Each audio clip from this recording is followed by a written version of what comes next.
Hi guys, we wanted to invite you to our weight loss challenge starting January 2021. I think a lot of people are ready to put 2020 behind them and start out with a fresh new year. So we thought it'd be good to offer a challenge that's simple yet effective in helping people to bring their attention to shedding some of that unwanted weight we may have gained this year.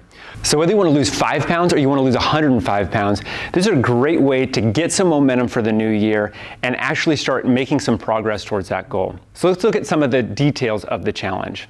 Anytime you actually track something when you're trying to achieve a goal, it's going to increase the likelihood that you're going to actually achieve that goal. So we're going to give you the ability to track your weight online.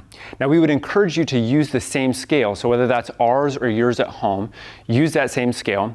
We would also encourage you to weigh in at the same time. Now your weight will actually fluctuate every single day, and it can even fluctuate up to 5 pounds. So if you do the same time, it's going to be a little bit more consistent. Now you'll have the ability to track your weight each day and to put an entry in, but we would encourage you to do that once a week. This is a free challenge, so if you're a member, all you have to do is log in. You can sign up at the top of the page. And if you're going to join the challenge, we're going to give you some tips, and we really want you to think about some of the commitments that you're going to make towards your goal. Now, once you have your goal written down and we look at the daily steps, we look at the weekly steps, we can look at what's realistic for how much weight you could actually lose. Now, healthy weight loss, when we're looking at trying to lose pure fat and trying to preserve our muscle mass, typically that's going to be between 1 to 2 pounds per week. So that may not seem like a whole lot at first, but as the weeks go on, that starts to add up pretty quickly. So let's say you have a big goal of you want to lose maybe 30 pounds, maybe it's even more. A good way to look at that is to actually start with the first 10. So start by just focusing on that first 10 that you're going to lose and shorten the time period so you can get hyper-focused and get your goal accomplished for that first 10, and then we can set a new goal.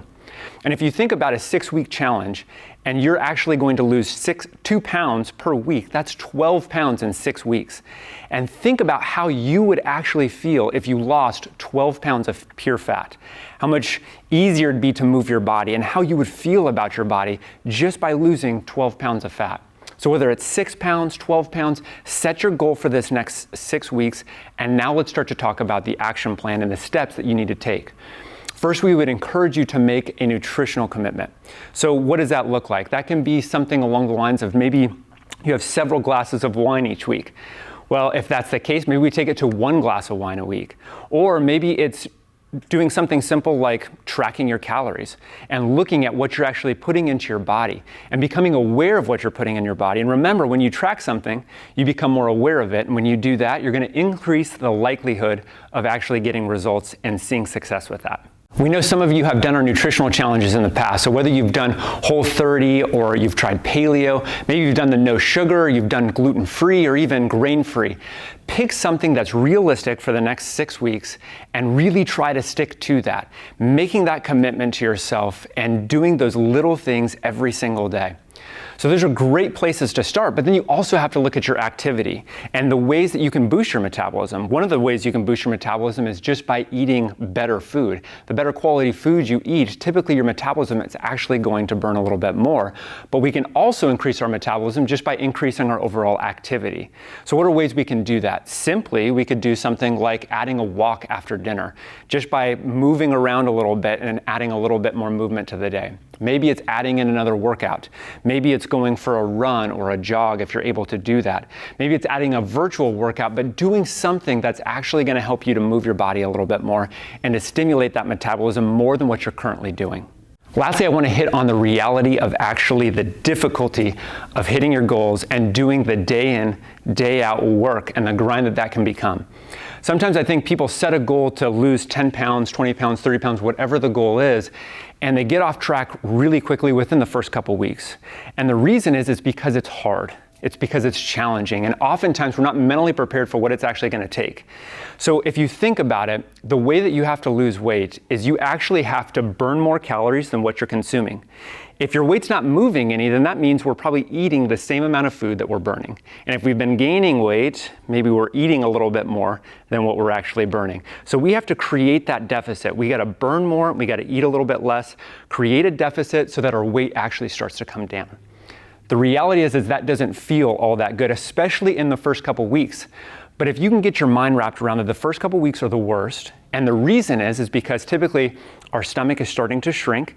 And think about doing this after the holidays where we've been eating more, stomach is stretched out. That shrinking process doesn't feel good. It's uncomfortable. Doing things like not eating as much or not getting yourself full, that's uncomfortable.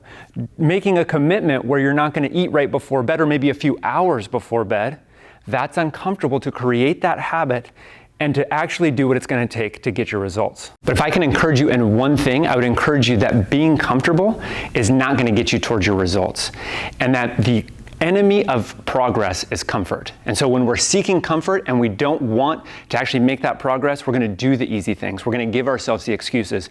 So you have to make the commitment that you're going to stick to these things. You're going to raise your standard and you're actually going to follow through. And you're not going to be perfect.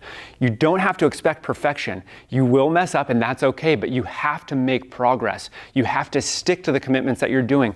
And don't think about the overall goal. Think about what's in front of you for that day.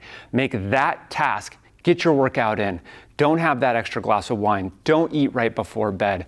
Don't give yourself those extra snacks. Decrease and be okay with the feeling of being hungry. And the more okay with that, the more progress you're going to start to see. So if you're ready to not just set new goals, but to actually make commitments to yourself to reach your goals, come join us in the Weight Loss Challenge, January 2021, and let's help you get off to a great start to this new year.